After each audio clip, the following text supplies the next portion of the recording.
This is the day the Lord has made. Let us rejoice and be glad in it. Our scripture for today is Matthew 13, and it's the parable of the wheat and the tares, or the weeds, the wheat and the tares. Somebody evil has gone into the farm and has secretly planted all this awful stuff. And the servants ask the farmer, "What should we do? Should we try to dig it up now? I mean, should we try to deal with it now?" And the farmer says, "No. You know what? Let's just let them grow together. Let's just let them grow together. Just leave it be." And then when harvest time comes, we'll be able to see clearly which ones are weeds, which ones are the wheat. And then we can deal with it. And we can rescue the good stuff, and we can get rid of the bad stuff. There's a wonderful New Testament professor at Vanderbilt University. Her name is Amy Jill Levine, and she is Jewish. She talks about these parables being very complicated, complex. They've been going on for a long time. We have some in our Old Testament.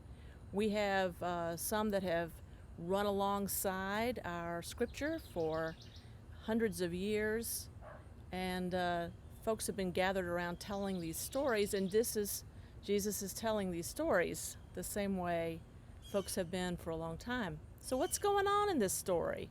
What is he trying to say? Well, one of the funny things that Dr. Levine says is that when we think we have figured out a parable and we're comfortable with it, we need to start all over again and find an interpretation that we're not comfortable with. Something that challenges us a little bit. Something that helps us to think about our world maybe in a new way. Maybe with the lens that Jesus, the rabbi, would have us look at the world. What is it in your own life that you fixate on, like those weeds?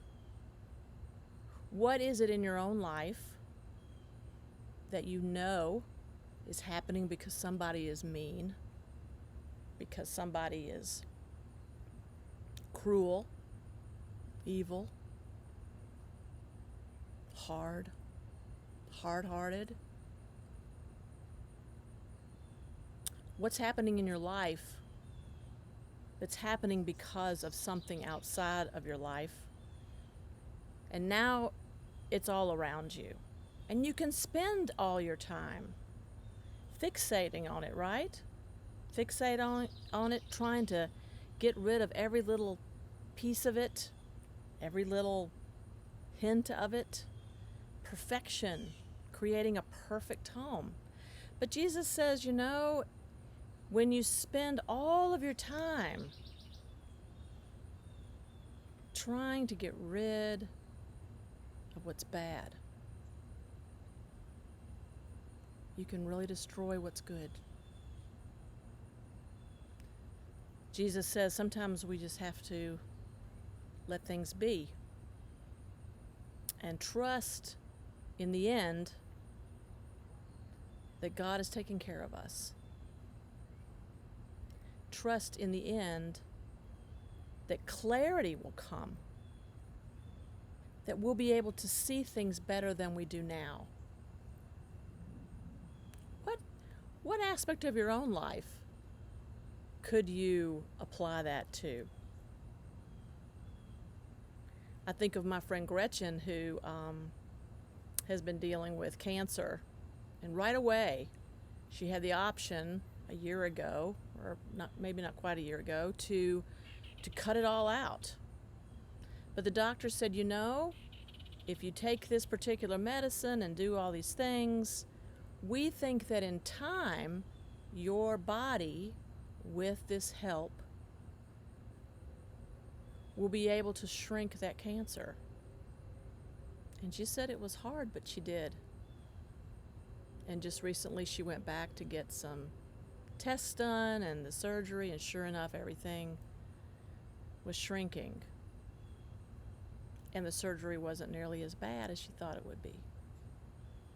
That's hard to do. It's hard to just be okay and wait and be patient for things to become more evident. How about our country? We get impatient.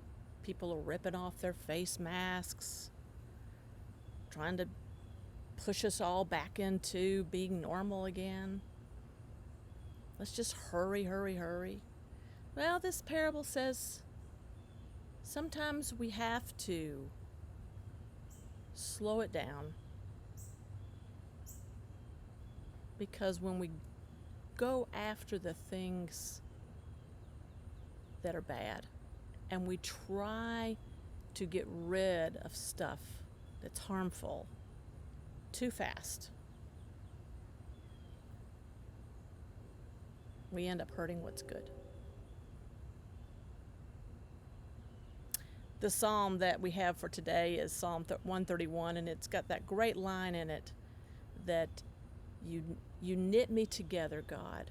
You knit me together when I was born, and you knit me together my whole life long. As we are becoming people, as our lives are becoming more evident as we get older, as the story continues to unfold, it's hard not to rush the ending.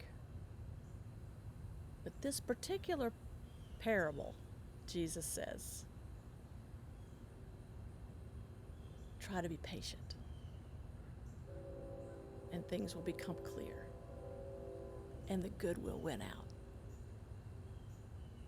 May you have peace this week. Take care.